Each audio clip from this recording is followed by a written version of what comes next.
We have two brand new Money in the Bank winners. We found out the WWE future of John Cena, and it was a night perhaps best known as the Toronto Screwjob.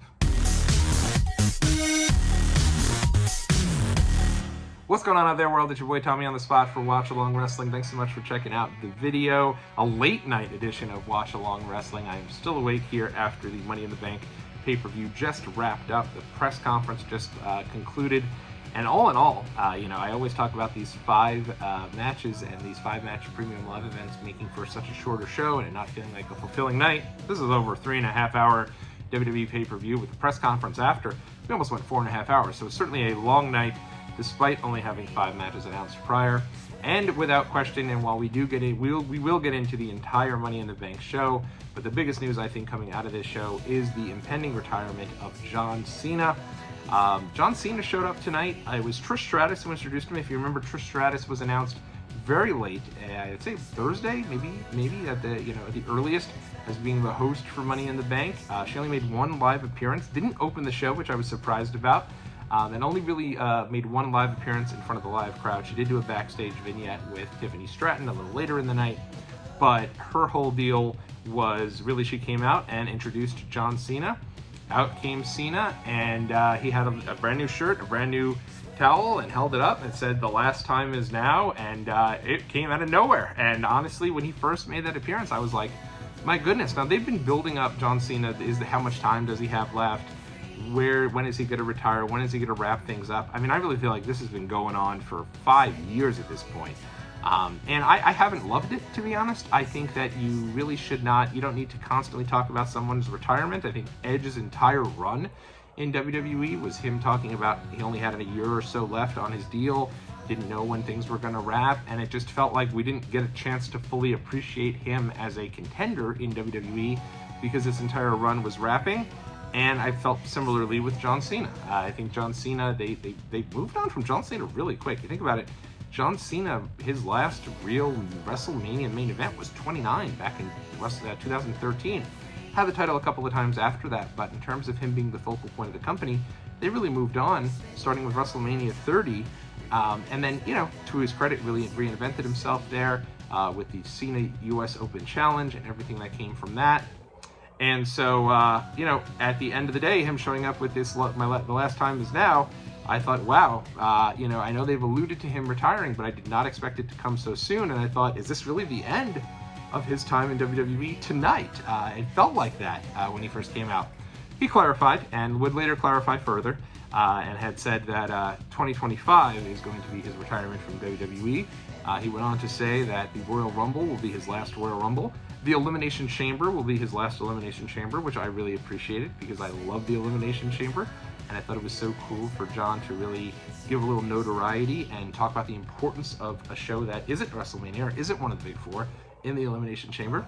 And then he did say that WrestleMania 41 will be his final WrestleMania. So you left that promo, at least I did, really feeling like that's going to be the end for Cena. WrestleMania 41 is going to be his final match. I looked at my wife, we started talking, and I think we came up with a fantasy booked John Cena versus Cody Rhodes, main eventing one of the nights of WrestleMania, and Roman Reigns versus The Rock, main eventing the other night. It made all the sense in the world to us.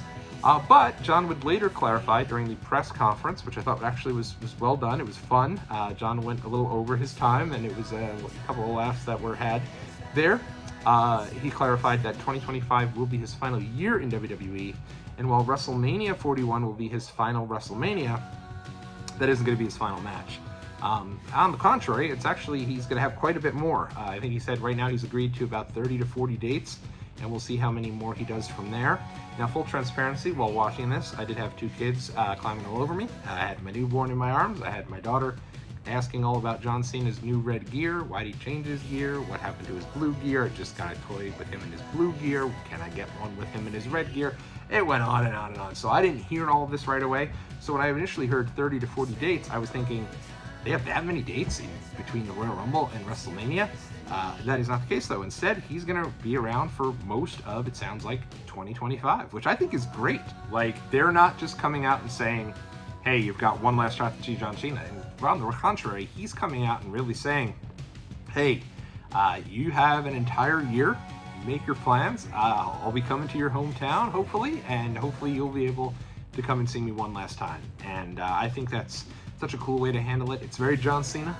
You know, I think you think about John Cena's return in 2021, and I've been very clear. You know, I was not the biggest John Cena fan. I kind of was a fan of WWE in the era prior to John Cena. So while I appreciated him, I do think he was a little bit of a victim of the PG era, and not so much the PG era, because I didn't hate the PG era, but I do think that that guest host era, 2009, 2010, when, you know, it felt like John was at the top of that show, and not no fault of his own. I think that stuff, some of the stuff was just very corny, and at the end of the day, while I was not the biggest John Cena fan, I have since really grown to appreciate John Cena.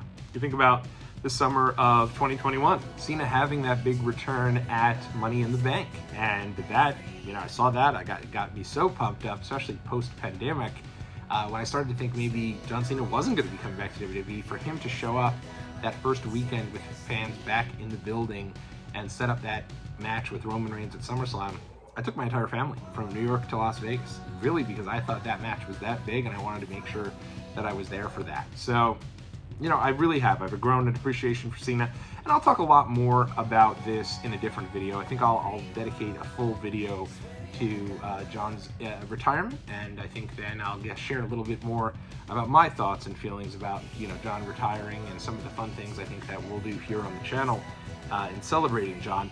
But let's get into the rest of this show here, because I do think it was a very important show. Lots of storyline development in the show, some surprising and maybe, dare I say, some questionable booking decisions on this show, certainly surrounding the Intercontinental Championship. And like I said, I did predict Braun Breaker would win the Intercontinental title. I did predict that Seth Rollins was going to win the world title, but I also said that it does feel like in this Triple H era, the singles titles just do not change hands unless it is WrestleMania. You think about it. Gunther had that title, and when he won his match at WrestleMania 39, you kind of knew he'd have that title at WrestleMania 40. When Rhea Ripley won the title at WrestleMania 39, you kind of figured she'd maybe lose it at 40, and probably if she didn't lose it at 40, would have it till 41, and I think if she didn't get injured, she would have. So they're really all about the long reigns. I think sometimes to a detriment, but, you know, tonight there was no title changes. You did get a lot of development though, so let's dive right into it. Show started off with Money in the Bank match for the men. I thought it was incredible. Thought these guys went out there and just absolutely killed it. Andrade, I think, was one of the stars of the match, and I really think Carmelo was a major star of the match. I think he had one of the most impressive ladder match appearances and performances of all time, showing a real sense of urgency of having to move quickly, make sure each guy was down, do his best to climb up, try to grab that briefcase there in the short amount of time. You could feel his angst, and I thought he did such a good job and made the most of his opportunity. And same with Andrade, just incredible in-ring action. And I honestly wasn't that into Andrade in that kind of the press conference pieces. It felt like he was kind of a background player, and I don't think that they did enough to really make him feel like a viable threat. But in this match, I thought him and Carmelo were great. Amazing entrance for Jey Uso. Whether we love that, you know, his in-ring work, I know some folks aren't too big on it. I think that he certainly has done such a great job with this character. Great work there in the beginning. They kind of had all the fans moving out of the way, and then you got on him, and then he turned around. The camera work's been incredible recently, and so you got to really feel that entrance. Thought that was great. Crowd was crazy for LA Knight. Him now really has been one of the more bigger pillars of being really over, I'd say, since last year's Money in the Bank, and going for the entire year now here in this role. And at the end of the day, Drew McIntyre gets the win. And you know, what was kind of cool about this was he had originally had said ahead of time, hey, if I win Money in the Bank, I'm going to cash in that night. I'm going to make it a triple threat match for the world title. I'm going to win the world title. And you started to really kind of go in, I think, going into that, and I'll just talk about the ending here. You know, Drew wins the match, again, a great match, and then I'll just talk about the world title match, because I do think they're combined here. I think going into this world title match, I think one of the really interesting pieces on this show was, you know, you had a deal where it was a situation I wasn't sure who was going to win. You know, I thought it'd be cool if Rollins won. I think it would have made more sense to have it be Rollins versus Gunther at SummerSlam. But I also know that they like these long title reigns, so I wasn't sure Damian Priest was going to lose the belt. And then that wrinkle now of Drew McIntyre winning the Money in the Bank briefcase, it added a lot of excitement. It certainly made me think, I wonder if that means CM Punk is going to get involved. And so the match itself, it happened. Good match here between Damian Priest and Seth Rollins, as they always have had good matches. And I think also the stipulation that if Rollins were to lose, now he can never go for the title again. And at the same time, if Damian Priest were to lose, he'd be out of the Judgment Day. And it has looked like there's been some dissension between him and the Judgment Day. And so maybe, he has talked about wanting to do things on his own and shown frustration when the Judgment Day has gotten involved. So I thought that was kind of an interesting wrinkle too, as to which way they'd go with that. At the end, there was a botch in this match. I know some folks are being a little hard on it. Things happen. I think it was weird. I think it was awkward. Probably could have called it like a shoot, I guess, and given Seth the win. Obviously, that was not in the cards, though, so I think it was probably a timing issue on the cue of McIntyre's music hitting. Priest probably should have kicked out. But, at the end of the day, I don't think that killed the match or anything like that.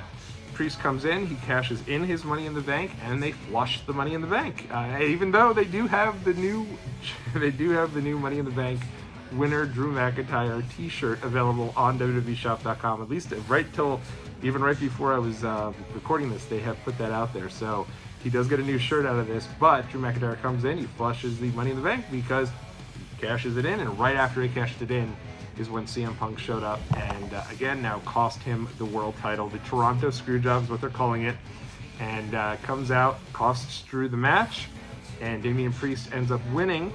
And it was interesting because when he won, I really feel like you saw a little bit of Damian Priest a little frustrated that he got the win, but again it comes on the heels of somebody interfering and it not being a clean win.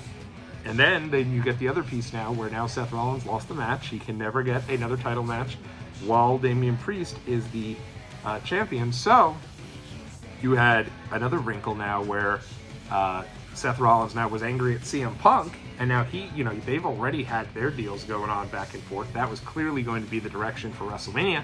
So if Punk is cleared, and hopefully is soon, maybe that's a match they could go with at SummerSlam. They certainly can go with Drew and Punk at SummerSlam. They built that up very well, where now CM Punk has screwed Drew McIntyre again, and now official for SummerSlam. And it's a weird one, but it is Damian Priest against Gunther. I don't know if Seth Rollins will be at it this match. I don't know if he'll make any changes.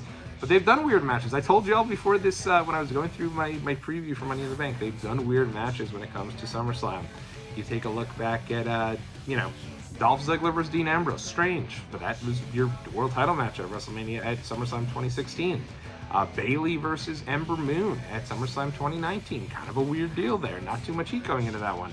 Sometimes they have some strange matches. I don't know how they're going to pull this one off. This feels like a big heel against a big heel. Those matches typically don't really have too much excitement in the build, but certainly willing to give it a chance.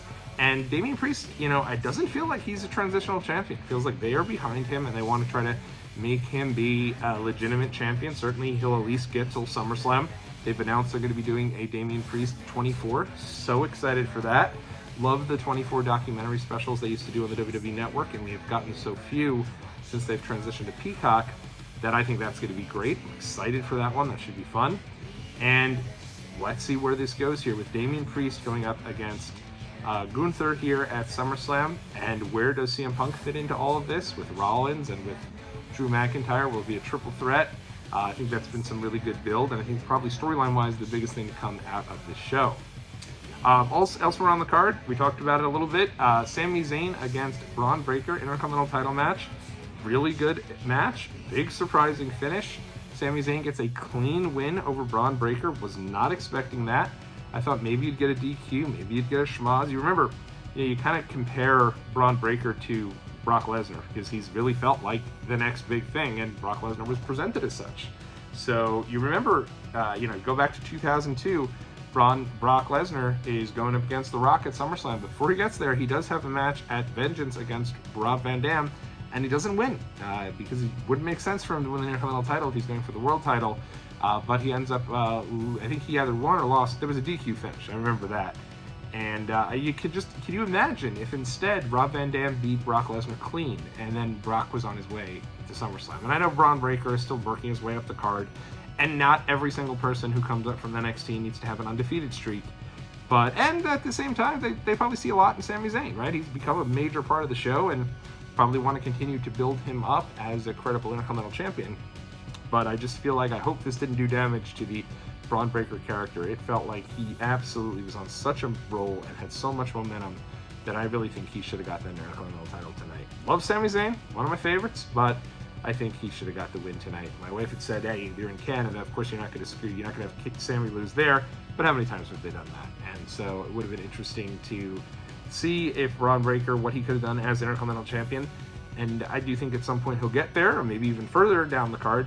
But I do wonder if this was a misstep tonight in keeping that belt on Sami Zayn. He doesn't need the belt. He's already over. I don't think that he's going to be somebody who you needed with the Intercontinental title for a long period of time. So who knows, but Braun Breaker does lose, surprisingly clean, to Sami Zayn. Next up, for me, match of the night, it was the Women's Money in the Bank ladder match. They were unbelievable. First off, let's talk about the Road Warrior pop that Tiffany Stratton got when she came out. Place became unglued. It was very clear that this building was here for Tiffany Stratton and then for the hometown hero, Chelsea Green. They were very much into Chelsea Green. They wanted her to win. They were cheering for her the whole time. She was an over like Rover at the kickoff event before SmackDown, and it looked like they were going to go with Chelsea Green, and the finish here saw great camera work as usual. Chelsea Green seemed to be the only one who can go up and get the title. She looked like she was about to get the title, and then who should come in but Tiffany Stratton. They'd been working together throughout the match, and Tiffany shoves Chelsea Green off the ladder. Chelsea takes a hellacious bump through two tables and ends up with now Tiffany Stratton as your Money in the Bank winner, and I think it's going to be great. She said she was going to bedazzle it, she was going to make it pink. I'm sure they'll sell a bunch of those over at the SummerSlam Superstore, and I think she's going to be now somebody who really is going to do a lot of great things with this. This is a great piece for her character. It makes sense. I think he could have went with Chelsea. I think Chelsea Green certainly deserves a bigger showcase kind of for where she is right now on the card. I think she's a bit of a comedy character, and I think she's solid in the ring, and I think she's can do more than that. I really do. So I was hoping Chelsea would win, but you know, Tiffany Stratton, my daughter's a huge fan. She was excited to see Tiffany get the win. So that was a cool moment, and I'm excited to see where they go with Tiffany Stratton from here. Felt like, you know, they had a lot of momentum built up with her coming out of Elimination Chamber, and for whatever reason decided to take a bit of a step back. And now I think is when they're ready now to get the entire push behind her with this Money in the Bank. And now she's the only Money in the Bank holder since Drew's has been flushed, so it can really be all around her holding that briefcase, and hopefully for a little while. They've burned through those women's cash-ins so quickly. I think it would be a lot of fun to really allow her to make this, you know, Tiffy in the bank and make this just a really nice deal. She did have a nice backstage with Trish Stratus, the aforementioned host of Money in the Bank, where they kind of had a nice back and forth. And I'm not sure, I mean, remember, Trish Stratus was very much involved with the product just last year.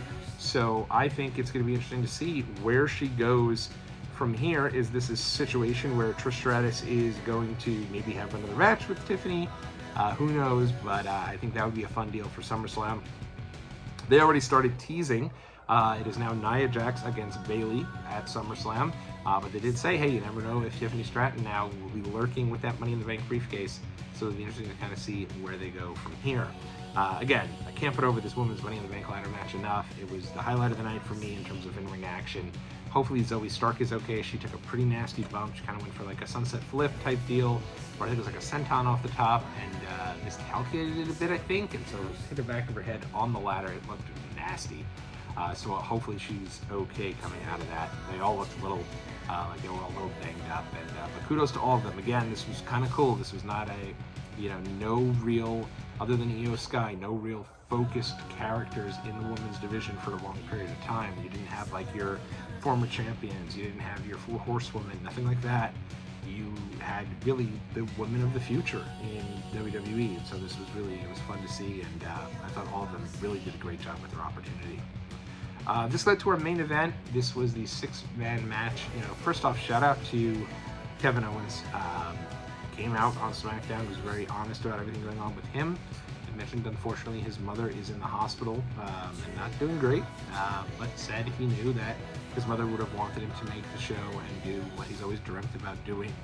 So, you know, I think that added another element of, you know, the crowd really getting behind him. And you know, he's been fighting the Bloodline for over 4 years. They even mentioned it on commentary about how this guy has just been trying everything he can to get the upper hand on the Bloodline, and not really having as much success, certainly as someone like Cody has. So, I mean, I thought the match itself was good. You know, again, a lot of this was no disqualifications. So you had a lot of really crazy bumps through the tables, through the announce desk. You know, they pulled out all the stops here. And the finish came, you know, Cody had set up 3 of his finishers on Solo Sikoa. Certainly looked like he was going to set up for the win after the Crossroads, and they had Jacob Fatu come in. Fatu had, laid out Cody Rhodes, hit him with an awesome looking move off the top, and Jacob Fatu is just so athletic for someone his size, though he's in amazing shape now, certainly compared to where he was when he was in MLW. It's great to see. And Fatu left Cody laying and put Solo on top of Cody Rhodes, and Solo got the win. Like I said, no doubt about it, Bloodline deserved the win. They're picking up a lot of momentum after the deal with Paul Heyman at SmackDown, and so they, I think, needed the win. They got the win. It was emphatic. It was convincing. And after the show, Solo Sikoa, told everyone to acknowledge him, and it looks like it's going to be Solo versus Cody at SummerSlam for the title. I don't know what that means, but I think, they've done a really great job in building Jacob Fatu up, sort of like Umaga, this unstoppable force and a real difference maker for the Bloodline in having him in the group. So, it's clear Solo is the leader, but you have Jacob Fatu there now, where it looks like he's, the real force of the group. So that was Money in the Bank 2024. I thought overall a good show. I don't love the 5 matches on a premium live event. I do think, certainly 7 or 8 can be better. It does feel like they probably have like 9 or 10 matches they want to have, and then they put the 5 best on the pay-per-view, and they put the rest on SmackDown, so that anyone who's coming can see both. I think it doesn't really do too much. That SmackDown show it doesn't really feel like a show that's an important type of show you have to go out of your way to get to if you're going to a live event. But for other folks, it's fun. You get to go to an extra show. Why not? Live wrestling. I get that piece of it as well. But I will also say this, them only announcing 5 matches does allow for these special segments. You think about it, these surprises, these promos, all these different pieces that make it the WWE Premium Live event what it is. I don't think you get to do that if you do have so many more matches. So again, I do think there's some wiggle room there. I do think that, my personal preference is probably 7 or 8 matches. It's 8, I'm not even gonna lie. It's probably 8 or 9. I'm someone who's a more type of guy. Give me 8 matches and a good pre-show match. But right now it seems like 5 is their sweet spot. Hopefully for SummerSlam. I know last year at SummerSlam there were 8 matches, so hopefully a couple more on that show since it is a bigger show. But I guess that remains to be seen. Let me know what you thought about this. I do think the pacing of it was good. Let me know what you thought about the show in the comment section, and I will be back with that promised John Cena video and so much more. Maybe we'll talk a little NXT and a whole bunch more right here on Watch Along Wrestling. It's late. I'm going to bed. Good night.